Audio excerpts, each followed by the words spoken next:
नमस्कार दोस्तों, स्वागत है हमारे चैनल जी के बाद में। मणिमणि भूषण मिश्रा आप सभी लोगों का हार्दिक स्वागत करता हूं।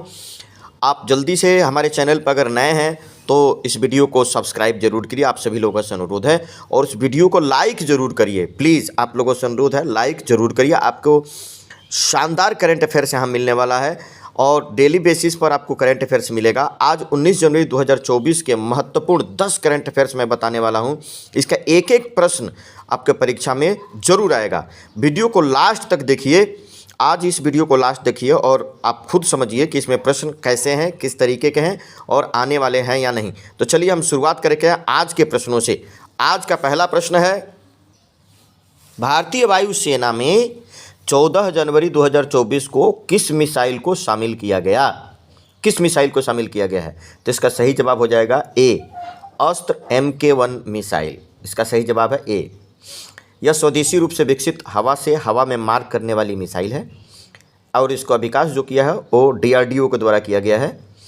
रक्षा अनुसंधान और विकास संगठन ने इसको विकसित किया। भारत डायनेमिक्स लिमिटेड द्वारा यह बनाया गया है। इसकी मारक क्षमता 100 किलोमीटर से अधिक है।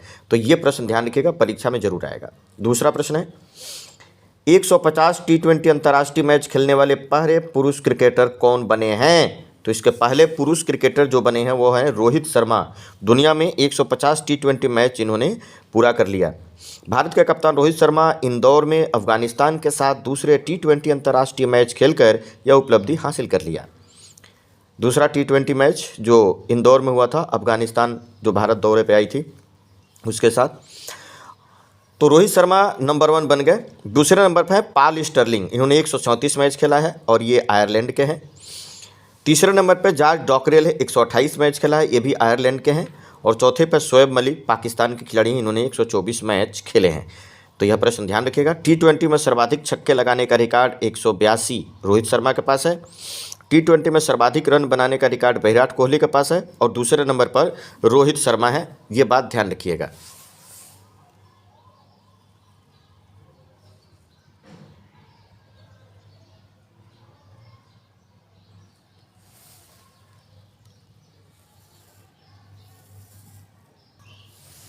अगला प्रश्न देखें, नीति आयोग द्वारा जारी बहुआयामी गरीबी सूचकांक, इंग्लिश में बोलते हैं मल्टी डायमेंशनल पॉवर्टी सूचकांक जो रिपोर्ट है, किस राज्य में सर्वाधिक लोग गरीबी से बाहर हुए हैं? तो इसका सही जवाब हो जाएगा उत्तर प्रदेश। उत्तर प्रदेश से सबसे ज़्यादा लोग गरीबी से बाहर हुए हैं। नीति आयोग के अनुसार देश में बहुआयामी गरीबी 2013-14 में 29.17% से कम होकर 2022-23 में 11.28% रह गई। तो इस पिछले 9 सालों में 17.89% जो है ना बहुआयामी गरीबी में कमी आई है भारत में। पिछले 9 वर्ष में 24.82 करोड़ लोग गरीबी रेखा से बाहर हुए हैं, गरीबी से बाहर हुए। 24.28 करोड़ लोग गरीबी से बाहर आए हैं। गरीबी में कमी जिन राज्यों में आई है उसमें सबसे ज़्यादा उत्तर प्रदेश में गरीबी में कमी आई है, 5.94 करोड़ लोग गरीबी से बाहर हुए। बिहार में 3.77 करोड़ लोग गरीब से बाहर हुए और मध्य प्रदेश में 2.30 करोड़ लोग गरीबी से बाहर हुए हैं। ये बातें ध्यान रखना है, बड़ा महत्वपूर्ण होगा आपके परीक्षा के लिए। बहुआयामी गरीबी जो रिपोर्ट है ये बनाया जाता है स्वास्थ्य, शिक्षा और जीवन स्तर के 3 आयामों को लिया जाता है, जिसमें 12 संकेतक शामिल हैं। इस आधार पर बनाई जाती है। तो ये बात ध्यान रखिएगा, बड़ा महत्वपूर्ण प्रश्न होगा। अगला प्रश्न देखिए, बुराई पर अच्छाई की जीत का प्रतीक विश्व प्रसिद्ध धनु यात्रा का आयोजन कहाँ किया गया है? बहुत ही महत्वपूर्ण प्रश्न है, इसको आप लोग इम्पोर्टेंट में की कैटेगरी में रखिएगा, 5 स्टार वाले प्रश्न। इसका आयोजन हुआ उड़ीसा में। उड़ीसा में धनु यात्रा का आयोजन किया जाता है। उड़ीसा के बारगढ़ में विश्व प्रसिद्ध धनु यात्रा 15 जनवरी 2024 को शुरू होकर 25 जनवरी 2024 तक चलेगी। ये इसका 76वां संस्करण है। दरअसल यह शुरू हुआ था 1947-48 में, जब देश आज़ाद हुआ था। आज़ादी के जश्न के रूप में इसको शुरू किया गया था, तब से यह मनाया जा रहा है। 76वां संस्करण अभी मनाया गया है। इसमें होता क्या है कि उड़ीसा के जो बारगढ़ है उसको माना जाता है मथुरा और वहीं पर ये सब आयोजन किया जाता है। ये दुनिया का सबसे बड़ा मल्टी थिएटर कार्यक्रम भी कहा जाता है। मुख्य रूप से इसमें कृष्ण लीला पर यह आयोजन किया जाता है, कृष्ण लीला पर आधारित है।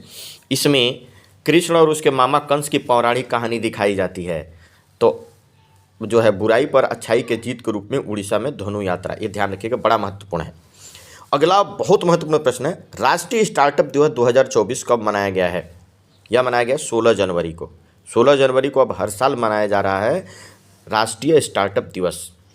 हुआ क्या था कि 15 जनवरी 2022 को नरेंद्र मोदी ने घोषणा की थी कि 16 जनवरी को हर साल राष्ट्रीय स्टार्टअप दिवस के रूप में मनाया जाएगा। तो पहली बार 2022 में मनाया गया था स्टार्टअप दिवस।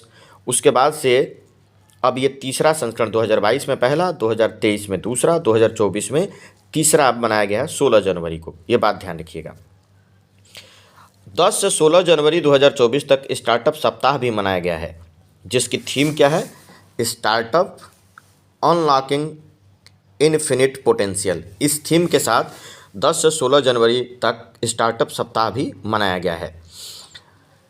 आप लोग बताइए, स्टार्टअप इंडिया मिशन की शुरुआत किस वर्ष की गई थी? बड़ा महत्वपूर्ण प्रश्न है। स्टैटिक जीके से संबंधित जो हमारे केंद्र सरकार के कार्यक्रम, उसमें सब पूछा जाएगा। स्टार्टअप इंडिया कार्यक्रम के तहत देश में स्टार्टअप का विस्तार लगभग 1.18 लाख हो गया है। इतने स्टार्टअप हो गए हैं। अगला प्रश्न है, भारतीय सेना ने किस नाम से end to end encrypted mobile ecosystem विकसित किया है?